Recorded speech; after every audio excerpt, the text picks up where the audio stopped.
NEET 2026 नहीं हुआ, JK BOPEE BSc nursing paramedical and technology नहीं हुआ, लगता है मेरी बात नहीं बनी उसमें, तो टेंशन लेने की कोई ज़रूरत नहीं। जेके बोपी आपको यहाँ पे एक दूसरा एग्ज़ाम भी देता है, जिसके बारे में आज हम डिटेल में बात करेंगे। इसके स्कोप के बारे में, एप्लीकेशन फॉर्म्स के बारे में, एडमिशन प्रोसेस और सीट्स के बारे में भी। आई होप आप इस वीडियो को एंड तक जरूर देखोगे। अस्सलामु अलैकुम, welcome back to the Umair Yusuf Pare. Title और थंबनेल से आपको पता ही चला होगा, आज मैं बात करने वाला हूँ JK BOPEE B pharmacy and D pharmacy के बारे में। आज हम इसके बारे में बात करेंगे कि बी फार्मेसी और डी फार्मेसी क्या होता है, इन दो में कौन सी डिफरेंसेस है, इसके एप्लीकेशन फॉर्म्स के बारे में, इसके एलिजिबिलिटी और स्कोप के बारे में, और इसके साथ साथ सिलेबस और स्टडी मटेरियल की भी बात करेंगे। सबसे पहले अगर बात करेंगे, JK BOPEE is a board which stands for Jammu and Kashmir board of professional entrance examination. ये एक एग्जाम कंडक्ट करा रहा है to get admission in B pharmacy and D pharmacy. ये बी फार्मेसी है क्या? Actually B pharmacy stands for bachelor of pharmacy, जो कि एक 4 साल की डिग्री होती है। और ये जो 4 साल की डिग्री करने के बाद आप यहाँ पे एक फार्मासिस्ट कहलाओगे, और फार्मासिस्ट कहलाने के बाद आप यहाँ पे फूड इंस्पेक्टर जैसे एग्जाम्स दे सकते हो और एक गवर्नमेंट जॉब पा सकते हो। अगर आपका बी फार्मेसी के अंदर बात नहीं बनी तो यहाँ पे आप different type of government exams दे सकते हो। और बी फार्मेसी के अंदर आपको सेमेस्टर वाइज एग्जाम्स होते हैं। जो डी फार्मेसी है वो खाली एक डिप्लोमा है जो 2 साल का कोर्स होता है, और यहाँ पे आपके ईयर वाइज एग्जाम्स होते हैं। और डी फार्मेसी करने के बाद आप खाली जो है बात बना सकते हो अपनी फार्मेसी के अंदर, यानी कि आप एक फार्मासिस्ट ही बन सकते हो, या जितने भी जॉब्स आएंगे फार्मेसी के रिलेटेड वो आप कर सकते हो। यहाँ पे आप एलिजिबल नहीं हो अदर गवर्नमेंट जॉब्स के लिए, बिकॉज ये एक डिप्लोमा है, कोई डिग्री नहीं है। ये थी बात बी फार्मेसी और डी फार्मेसी क्या होता है और उनकी क्या डिफरेंसेस है आपस में। अब बात करते हैं इसकी एलिजिबिलिटी की। देखो, चाहे डी फार्मेसी हो या बी फार्मेसी हो, इनके फॉर्म्स एक साथ आ जाते हैं।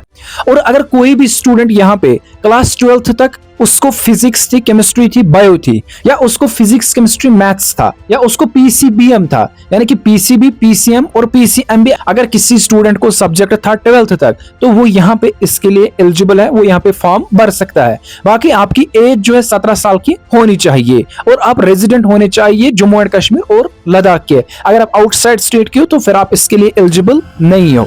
एप्लीकेशन फॉर्म की बात करेंगे तो एप्लीकेशन फॉर्म्स डी फार्मेसी और बी फार्मेसी के एक साथ आ जाते हैं। जैसे आपने BSc nursing paramedical and technology का फॉर्म भरा, वहां पे आपको ऑप्शन दी गई थी बीएससी नर्सिंग, बीएससी पैरामेडिकल और टेक्नोलॉजी, फिर आप तीनों का टिक देते हो। तो सिमिलरली आप यहाँ पे भी आपको फॉर्म मिलेगा तो आप दोनों को टिक दोगे, डी फार्मेसी को भी, बी फार्मेसी को भी, जो फ्रेश होगा। ठीक है, यहाँ से फिर आप फार्मेसी के लिए फॉर्म भर सकते हो। लेकिन अगर कोई स्टूडेंट उसने डिप्लोमा ऑलरेडी करके रखा है तो वो लेटरल एंट्री के थ्रू यहाँ पे फॉर्म भर सकता है, और उसको भी आज ही फॉर्म भरना है, और उसके बाद वो अपनी डिग्री कंप्लीट कर सकता है। यानी कि बात यहां से ये निकली, अगर कोई स्टूडेंट जिसने खाली डी फार्मेसी किया है या करने वाला है और उसके बाद वो सोच रहा है मैं पूरी डिग्री करूंगा बी फार्मेसी की, तो वो कर सकता है विया लेटरल एंट्री।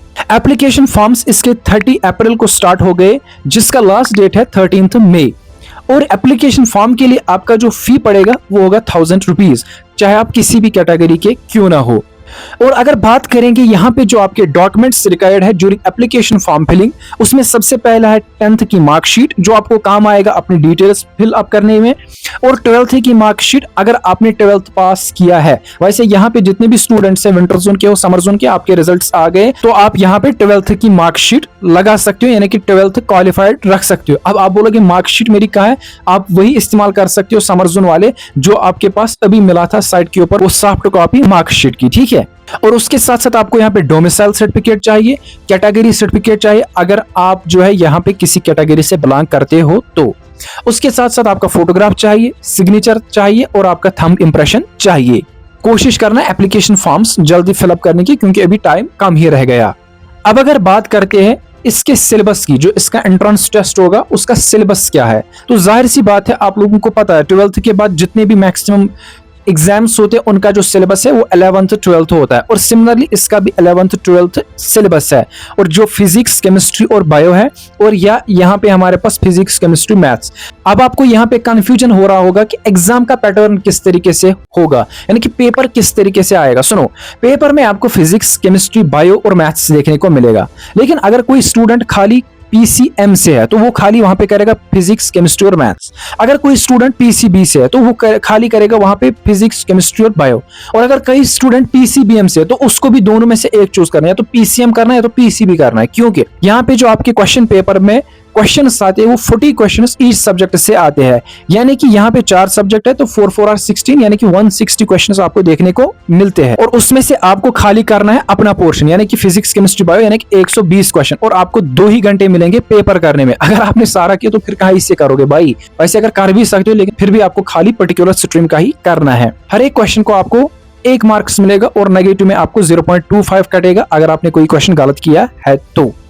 और एग्जाम डेट की अगर बात करेंगे तो वो टेंटेटिव इन्होंने रखा है 31 मई, यानी कि जून में ही आपका एग्जाम इसके लिए होगा। और अगर इसके सीट मैट्रिक्स की बात करेंगे तो यहाँ पे आप जो है परेशान हो जाओगे, क्योंकि बी फार्मेसी के लिए अलग यहाँ पे सीट्स है और यहाँ पे जो है डी फार्मेसी के लिए अलग सीट्स है। बी फार्मेसी के लिए यहाँ पे खाली 6 ही कॉलेज पार्टिसिपेट करते हैं, और उनमें से एक ही कॉलेज पूरे जम्मू एंड कश्मीर के अंदर वो आपको मिलेगा गवर्नमेंट, यानी कि 36 सीट्स आपको गवर्नमेंट सीट्स यहाँ पे मिलेंगी। जो बाकी जितने भी सीट्स है बी फार्मेसी, अब जितने भी कॉलेजेस है उन कॉलेजेस के लिए आपको मेरे भाई प्राइवेट सीट मिलेगी। और ये जो 36 सीट्स है ये आपको मिलती है कश्मीर यूनिवर्सिटी में खाली, जिसमें से आउट ऑफ 36 3 सीट्स जो है वो सेल्फ फाइनेंस पे हो जाएंगी। और मैं यहाँ पे आपको ये बात बताऊंगा, ये आपको कश्मीर यूनिवर्सिटी के डिपार्टमेंट ऑफ जो फार्मास्यूटिकल साइंस से वहां पे हो जाता है। बाकी जम्मू के अंदर कॉलेजेस है, जैसे कोट बिलवाल के अंदर कॉलेज है, इसी तरीके से 1-2 जगह पे वहां पे कॉलेजेस है। मैक्सिमम कॉलेजेस जो प्राइवेट कॉलेजेस है वहां पे आपको जो है बी फार्मेसी की सीट्स मिल जाएंगी। Around 400 seats total B pharmacy की है पूरी जेएंडके के अंदर। और अगर मैं बात करूंगा डी फार्मेसी की, इसकी ऑलमोस्ट 1900 सीट्स है, ठीक है, लेकिन वो सारी की सारी प्राइवेट सीट्स है। जैसे कि आपको राजबाग के अंदर कॉलेज मिलता है, पुलवामा के अंदर कॉलेज मिलता है, बहुत सारे कॉलेजेस है। अगर किसी को देखना है तो यहाँ पे आपको लिस्ट है, वैसे मैं ग्रुप के अंदर भी इसको सेंड करूंगा, इसका इन्फॉर्मेशन ब्रोचर, वहां पे आप कॉलेज वगैरह देख सकते हो कौन कौन से कॉलेजेस है। यानी कि यहाँ पे अजीब बात यह है कि आपको गवर्नमेंट सीट्स कम मिलती है, ठीक है, 36 सीट्स आपको यहाँ पे मिल जाती है। लेकिन कंफ्यूजन स्टूडेंट्स को हो रहा होगा गवर्नमेंट और प्राइवेट में क्या फर्क है। देखो, कॉलेज के हिसाब से कोई फर्क नहीं है, पढ़ाई में आपको कोई प्रॉब्लम नहीं हो जाएगी। जैसे पढ़ाई आपको जो प्राइवेट में होगी वैसी पढ़ाई आपको गवर्नमेंट में होगी। बस फर्क यह है कि गवर्नमेंट में आपको 12-13 हजार जो पूरे साल जो फी पड़ेगा बी फार्मेसी के लिए, वैसे अगर आप यहाँ पे देखोगे प्राइवेट कॉलेज में आपको 70-80,000 रुपीज जो फी पड़ेगा प्राइवेट कॉलेज में बी फार्मेसी को पूरे साल, ठीक है, यानी कि 2 सेमेस्टर्स को, जो कि थोड़ा बहुत हाई ही है। लेकिन कोई स्टूडेंट अगर जेएंडके के अंदर करना चाहता है तो वो कर सकते हैं। बाकी स्टूडेंट्स प्रेफर करते हैं यूजुअली पीएम के थ्रू बाहर चंडीगढ़ वगैरह में बी फार्मेसी वगैरह कर लेना, ठीक है। अब अगर आपको जो है स्टडी मटेरियल लाइक इसका सिलेबस चाहिए, इसके पीवाईक्यूज चाहिए, बाकी मटेरियल चाहिए, तो उसके लिए आप मेरे व्हाट्सएप ग्रुप और टेलीग्राम चैनल्स को ज्वाइन कर सकते हो, जिसकी लिंक आपको डिस्क्रिप्शन बॉक्स के अंदर मिल जाएगी। और बाकी भी अपडेट्स के लिए उसको आप ज्वाइन कर सकते हो। अगर आपको ये वीडियो किसी भी रीजन से पसंद आया और ऐसे बेनिफिशियल वीडियोस आपको पसंद आ रहे हैं तो इस वीडियो को लाइक करना, अपने दोस्तों के साथ शेयर करना और चैनल को सब्सक्राइब करना ऐसी बेनिफिशियल वीडियोस के लिए।